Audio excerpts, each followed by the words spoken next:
ನಮಸ್ಕಾರ ವೀಕ್ಷಕರೇ, ನೀವು ನೋಡ್ತಾ ಇದ್ದೀರಾ ಫಸ್ಟ್ ವೇವ್ ನ್ಯೂಸ್. ನಾನು ಸುಬ್ರಹ್ಮಣ್ಯ. ಕರ್ನಾಟಕಕ್ಕೆ ಕಾವೇರಿ ವಿಚಾರದಲ್ಲಿ ಮತ್ತೊಮ್ಮೆ ದೊಡ್ಡ ಆಘಾತ ಆಗಿದೆ.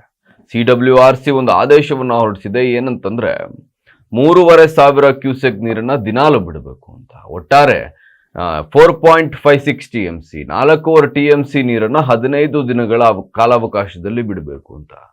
ಇದು ಯಾವ ರೀತಿ ಆದೇಶ ಹೊರಡಿಸಿದ್ದಾರೆ, ಏನು ಆದೇಶ ಹೊರಡಿಸಿದ್ದಾರೆ, ಇವರಿಗೆ ನಿಜವಾಗ್ಲೂ KRS ನ ಪರಿಸ್ಥಿತಿ ಗೊತ್ತಾ? ಈ ಪ್ರಶ್ನೆ ಎದುರಾಗಿದೆ ಈ ಆದೇಶವನ್ನ ನೋಡಿದ ಮೇಲೆ. ಯಾಕೆ ಯಾವಾಗ್ಲೂ ಕರ್ನಾಟಕಕ್ಕೆ ಅನ್ಯಾಯ ಆಗುತ್ತೆ ಅಂತ ಪ್ರಶ್ನೆ ಮಾಡೋದಾದ್ರೆ, ನಿಜವಾಗ್ಲೂ ನಮ್ಮ ಸರ್ಕಾರ ಏನು ಮಾಡ್ತಾ ಇದೆ? ನಮ್ಮ ರಾಜ್ಯವನ್ನ ರೆಪ್ರೆಸೆಂಟ್ ಮಾಡುವಂತ CWRC ಯಲ್ಲಿರುವಂತ ಅಧಿಕಾರಿಗಳು ಏನು ಮಾಡ್ತಾ ಇದ್ದಾರೆ? KRS ನಲ್ಲಿ ಏನಿದೆ ಪರಿಸ್ಥಿತಿ ಅಂತ ಗೊತ್ತಿದ್ಯಾ? 4.5 TMC ನೀರನ್ನ ಬಿಟ್ರೆ, ಅಂದ್ರೆ ಇಂದಿಗೆ 17 TMC ನೀರಿದೆ KRS ನಲ್ಲಿ. ಅದರಲ್ಲಿ 8 ಅಡಿ ಸುಮಾರು ಡೆಡ್ ಸ್ಟೋರೇಜ್ ಆಗುತ್ತೆ, ಅದನ್ನ ಬಳಕೆ ಮಾಡ್ಲಿಕ್ಕೆ ಆಗೋದಿಲ್ಲ.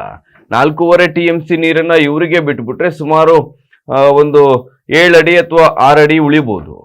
ಈ ನೀರನ್ನ ಏನ್ ಮಾಡಕ್ಕಾಗುತ್ತೆ? ಅಂದ್ರೆ ಅದನ್ನ ಯೂಸ್ ಮಾಡಿದ್ರೆ ಸುಮಾರು ಅಕ್ಟೋಬರ್ ವರೆಗೂ ಮಾತ್ರ ಕುಡಿಯುವ ನೀರಿಗೆ ಅವಕಾಶ ಸಿಗುತ್ತೆ. ಕುಡಿಯುವ ನೀರು ಅವೈಲೇಬಲ್ ಆಗಿರುತ್ತೆ. ಬೆಂಗಳೂರು, ಮೈಸೂರು, ಮಂಡ್ಯ ಯಾವೆಲ್ಲ ನಗರಗಳು KRS ನೀರನ್ನು ಅವಲಂಬಿತವಾಗಿದ್ದಾರೆ ಅಲ್ಲಿಗೆ. ಇನ್ನು ವ್ಯವಸಾಯದ ಬಗ್ಗೆ ಮಾತನಾಡೋದಾದ್ರೆ, ವ್ಯವಸಾಯ ಅಂತೂ ಮರ್ತೇ ಬಿಡ್ಬೇಕು ಈ ಸಲ ನಮ್ಮ ರೈತರು. ತಮಿಳ್ನಾಡಿಗೆ 2 ಬೆಳೆ ಬೆಳೆಯೋದಕ್ಕೆ ಇಷ್ಟಿಷ್ಟು ನೀರನ್ನ ಕೊಡಿ ಅಂತ ಆದೇಶ ಹೊರಡಿಸ್ಬಿಟ್ಟು ಕರ್ನಾಟಕದಲ್ಲಿ ಕುಡಿಯೋ ನೀರಿಗೆನೆ ಹಾಹಾಕಾರ ತರೋದಕ್ಕೆ ತಯಾರಾಗಿದೆ CWRC. ನಮ್ಮ ಕರ್ನಾಟಕದ ಸರ್ಕಾರ ಏನು ಮಾಡ್ತಾ ಇದೆ? ಕರ್ನಾಟಕ ಸರ್ಕಾರ ಏನ್ ಮಾಡೋದ್ ರೀತಿ ಕಾಣ್ತಾ ಇಲ್ಲ. ಯಾಕಂದ್ರೆ ಅವರು ತಮಿಳುನಾಡಿನಲ್ಲಿ ಅಲಯನ್ಸ್ ನಲ್ಲಿದ್ದಾರೆ, ಅಲ್ಲೂ ಕಾಂಗ್ರೆಸ್ ಅಲಯನ್ಸ್ ಆಗಿದೆ, ಇಲ್ಲಿರೋದು ಕಾಂಗ್ರೆಸ್ ಸರ್ಕಾರ. ಇವ್ರ ಅಲಯನ್ಸ್ಗೋಸ್ಕರ, ರಾಜಕಾರಣಕ್ಕೋಸ್ಕರ ಯಾವ ರೀತಿ ಅಂದ್ರೆ ಒಂದು ಪ್ರಶ್ನೆ ಮಾಡೋದಕ್ಕೆ ಆಗ್ತಾ ಇಲ್ಲ ಇವ್ರ ಕೈಲಿ ಅಂತಂದ್ರೆ, ಮಾತೆತ್ತಿದ್ರೆ ನಾವು ಮಾಹಿತಿ ತರಿಸ್ಕೋತೀವಿ, ಇದನ್ನ ಮೇಲ್ಮನವಿ ಮಾಡ್ತೀವಿ, ಇದಕ್ಕೆ ಒಂದು ಪರಿಹಾರ ಕಂಡಿಡ್ತೀವಿ ಅಂತಾರೆ. ಆದ್ರೆ ಕಾಂಗ್ರೆಸ್ ಅಂತಲ್ಲ, ಯಾವ ಸರ್ಕಾರ ಬಂದ್ರು, ಯಾವ ಪಕ್ಷ ಅಧಿಕಾರಕ್ಕೆ ಬಂದ್ರು ಕಾವೇರಿ ವಿಚಾರದಲ್ಲಿ ಒಂದು ಇತ್ಯರ್ಥ ಮಾಡ್ಲಿಕ್ಕೆ ಆಗ್ತಾ ಇಲ್ಲ.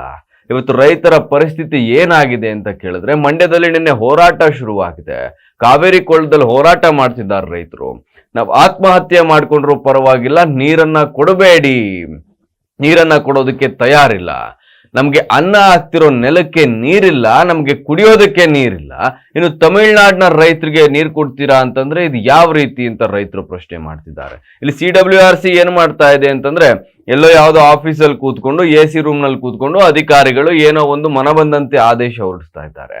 ಸ್ಥಳಕ್ಕೆ ಬಂದು KRS ನ ಪರಿಸ್ಥಿತಿ ಏನಾಗಿದೆ, KRS ನಲ್ಲಿ ಏನ್ ನಡೀತಾ ಇದೆ, KRS ನಲ್ಲಿ ಎಷ್ಟು ನೀರಿದೆ, ಎಷ್ಟು ನೀರನ್ನ ಕೊಟ್ರೆ ವ್ಯವಸಾಯ ಮಾಡ್ಬೋದು, ಕುಡಿಯೋ ನೀರಿಗೆ ಎಷ್ಟು ಬೇಕು, ಇದನ್ನೆಲ್ಲ ನೋಡಿ ತೀರ್ಮಾನ ತೆಗೆದುಕೊಳ್ಳೋದ್ ಬದಲು ತಮಿಳ್ನಾಡು ಕೊಟ್ಟುಬಿಡಿ, 3,500 ಕ್ಯೂಸೆಕ್ ನೀರನ್ನ ದಿನಾ ಕೊಟ್ಟುಬಿಡಿ, 4.5 TMC ನೀರನ್ನ ಕೊಟ್ರೆ 15 ದಿನಗಳ ಕಾಲಾವಕಾಶ ಕೊಡ್ತೀವಿ ಅಂತ ಹೇಳಿದೆ. CWRC ಆದೇಶ ಹೊರಡಿಸಿದ್ರೆ ಅದನ್ನ ಎಲ್ಲಾ ಸರ್ಕಾರಗಳು ಪಾಲಿಸಲೇಬೇಕು. ಇದು ಸುಪ್ರೀಂ ಕೋರ್ಟ್ ಆದೇಶ. ಈಗ ಮೇಲ್ಮನವಿಗೆ ಹೋದ್ರೆ ಸರ್ಕಾರಕ್ಕೆ ಏನು ಪ್ರಯೋಜನ ಇಲ್ಲ. ಈಗ ನೀರು ಬಿಡ್ಲೇಬೇಕಾಗುತ್ತೆ. ನಮ್ಮ ಮಂಡ್ಯದ ರೈತರು, ಅನ್ನದಾತರು ಪರದಾಡ್ತಾ ಇದ್ದಾರೆ. ಒಂದು ಬೆಳೆಯ ಬೆಳೆಯೋದಕ್ಕೆ ಆಗ್ತಾ ಇಲ್ಲ. ತಮಿಳ್ನಾಡಿನ ರೈತರಿಗೆ 2 ಬೆಳೆ ಬೆಳೆಯೋದಕ್ಕೆ ನೀರು, ಒಂದು ಕಣ್ಣಿಗೆ ಬೆಣ್ಣೆ, ಒಂದು ಕಣ್ಣಿಗೆ ಸುಣ್ಣ. ಇದನ್ನು ಮಾಡ್ತಾ ಇದೆ CWRC. ಏನ್ ಹೇಳ್ಬೇಕು? ಇದನ್ನೆಲ್ಲ ನಾವೇ ಹೇಳ್ಬೇಕಾ? ನಿಮಗೆ ಇದೇ ಕೆಲಸ ಮಾಡಿ ಅಂತ CWRC ಅಧಿಕಾರಿಗಳಿಗೆ ಇದೇ ಕೆಲಸ ಮಾಡ್ಲಿಕ್ಕೆ ನಿಮ್ಗೆ ಸಂಬಳ ಕೊಟ್ಟು ಆ ಜಾಗದಲ್ಲಿ ಕೂರಿಸಿರ್ತಾರೆ. ಇದನ್ನೆಲ್ಲ ನಾವೇ ಹೇಳ್ಕೊಡ್ಬೇಕಾ ನಿಮ್ಗೆ? ನಾವೊಬ್ರು ಪತ್ರಕರ್ತರಾಗಿ ಪ್ರಶ್ನೆ ಮಾಡೋದು ನಮ್ಮ ಕರ್ತವ್ಯ. ಆದ್ರೆ ಇದು ನನ್ನ ಪ್ರಶ್ನೆ ಅಲ್ಲ, ಪ್ರತಿಯೊಬ್ಬ ರೈತನದು, ಜನಸಾಮಾನ್ಯದು. ಕಾವೇರಿ ನೀರನ್ನ ಕುಡಿದು ಕಾವೇರಿ ನೀರಿಗೆ ಅವಲಂಬಿತವಾಗಿರೋ ಪ್ರತಿಯೊಬ್ಬ ಜನಸಾಮಾನ್ಯನ ಪ್ರಶ್ನೆ ಇದು. ಏನು ಮಾಡಬೇಕು ನೀರಿಗೆ? ನಮ್ಮ ಗಂಟ್ಲು ಒಣಗಿದ್ರೂ ಪರವಾಗಿಲ್ಲ, ಬೇರೆಯವ್ರ ಹೊಟ್ಟೆ ತಣ್ಣಗಿರ್ಲಿ ಅಂತ ನೀಡುವಂತ ಆದೇಶ ಎಷ್ಟರ ಮಟ್ಟಕ್ಕೆ ಸರಿ? ದಯವಿಟ್ಟು CWRC ಅಧಿಕಾರಿಗಳಿಗಾಗಿರ್ಬೋದು, ಇನ್ನು ಕರ್ನಾಟಕದ ರಾಜಕಾರಣಿಗಳಿಗಾಗಿರ್ಬೋದು, ನಿಮ್ಮ ಮನೆಗೆ ಟ್ಯಾಪ್ ವಾಟರ್ಗಳು, ಫಿಲ್ಟರ್ ವಾಟರ್ಗಳು ಏನು ಬೇಕಾದ್ರೂ ಬರ್ಬೋದು. ಆದ್ರೆ ಡೈರೆಕ್ಟ್ ಕುಡಿಯೋ ನೀರನ್ನ ಅವಲಂಬಿತ ಆಗಿರೋ ಮನೆಗಳು ಎಷ್ಟಿದೆ ಅಂತನಾದ್ರೂ ಗೊತ್ತಾರ ರಾಜಕಾರಣಿಗಳಿಗೆ. ದಯವಿಟ್ಟು ನಿಮಗೆ CWRC ಅಧಿಕಾರಿಗಳಿಗೆ, ರಾಜಕಾರಣಿಗಳಿಗೆ ಎಲ್ರಿಗೂ ನಾವು ಮನವಿ ಮಾಡ್ತಾ ಇದ್ದೀವಿ, ಈ ಆದೇಶವನ್ನ ಹಿಂಪಡೆದು 2 ರಾಜ್ಯಗಳಿಗೆ ನ್ಯಾಯಯುತವಾದಂತ ಆದೇಶವನ್ನ ಮತ್ತೆ ಕೊಡಬೇಕು. ಯಾಕಂತಂದ್ರೆ ಕುಡಿಯುವ ನೀರಿಗೂ ಹಾಹಾಕಾರ ತರುವಂತ ಪರಿಸ್ಥಿತಿ, ಕುಡಿಯುವ ನೀರು, ಒಂದು ಹನಿ ನೀರಿಗೆ ಪರದಾಡುವಂತ ಪರಿಸ್ಥಿತಿ ಕರ್ನಾಟಕದಲ್ಲಿ ಏನಾದ್ರೂ ಬಂದ್ರೆ ಆ ಪರಿಸ್ಥಿತಿಯನ್ನ ದಯವಿಟ್ಟು ನೋಡೋದಿಕ್ಕಾಗೋದಿಲ್ಲ. ರೈತರು ಓಡಾಡೋದಕ್ಕಾಗೋದಿಲ್ಲ ಅಂತ ಪರಿಸ್ಥಿತಿ ಬರುತ್ತೆ. ಅಂತ ಪರಿಸ್ಥಿತಿಗೆ ದಯವಿಟ್ಟು ಕರ್ನಾಟಕವನ್ನ ತರಬೇಡಿ. ನಿಮ್ಮ ಲಾಭಕ್ಕೆ, ನಿಮ್ಮ ಖುಷಿಗೆ, ನಿಮ್ಮ ಏನಂತಾರೆ ಅಧಿಕಾರದ ದುರ್ಬಳಕೆಗೆ ಈ ರೀತಿ ಆದೇಶಗಳನ್ನು ಹೊರಡಿಸಬೇಡಿ. ಈ ಮೂಲಕ ಹೇಳ್ತಾ ಇದ್ದೀನಿ, ಈ ವಿಡಿಯೋ ಮೂಲಕ ಹೇಳ್ತಾ ಇರೋದೇನಂತಂದ್ರೆ ಫಸ್ಟ್ ವೇವ್ ನ್ಯೂಸ್ನ ಮನವಿ ಏನಂತಂದ್ರೆ ದಯವಿಟ್ಟು ಈ ಆದೇಶ ಹಿಂಪಡೆದು ಆದಷ್ಟು ಬೇಗ ಮತ್ತೊಂದು ಆದೇಶವನ್ನು ಎರಡೂ ರಾಜ್ಯಕ್ಕೂ ನ್ಯಾಯ ನೀಡುವಂತ ಆದೇಶವನ್ನ ಹೊರಡಿಸಬೇಕು ಅಂತ ಹೇಳಿ ಈ ವಿಡಿಯೋನ ಎಂಡ್ ಮಾಡ್ತಾ ಇದ್ದೀನಿ. ನೋಡ್ತಾ ಇರಿ ಫಸ್ಟ್ ವೇವ್ ನ್ಯೂಸ್, ಇನ್ನಷ್ಟು ಸುದ್ದಿಗಳಿಗಾಗಿ.